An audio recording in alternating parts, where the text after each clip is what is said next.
Journalist. That word doesn't inspire much confidence today, right? But in the early 1900s, in the fields of Champaran and Bihar, a revolution began. Not with a gun, not with a march, but with a pen. A pen in the hands of Janaab Pir Muhammad Munis. The first war of independence of 1857 that witnessed farmers, soldiers, mothers, and saints from all parts coming together to fight the oppressor had made the British learn a lesson that they would need to powerfully reinforce their signature divide and rule if they intended to keep that stranglehold on our land. Divide Hindus from Muslims, Sikhs from Christians, religion, region, language, blood, caste, whatever it took to turn brother against brother. But in that same year, another fire was lit. Janab Pir Muhammad Munis. He was just a simple teacher in a dusty classroom in Bihar. And though he didn't hold any weapons, the British feared him more than they did any rebel.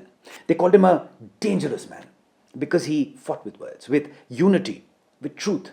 They called him a terrorist with a pen because he dared to write what others could only whisper, because his ink threatened their empire more than any sword ever did.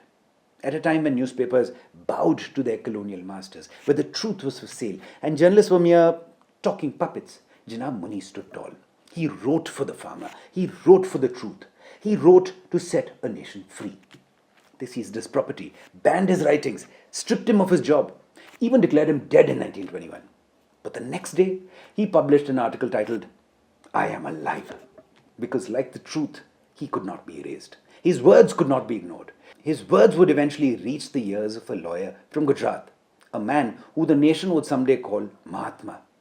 When Gandhiji visited Champaran, he didn't go to a government office or a landlord's estate. He walked straight to Janab Pir Muhammad Munis's house because he knew the power of a patriot's voice and the power of his pen, of words that could awaken a nation. Janab Munis's banned writings were smuggled, printed, and imbibed by young revolutionaries, all hungry for hope.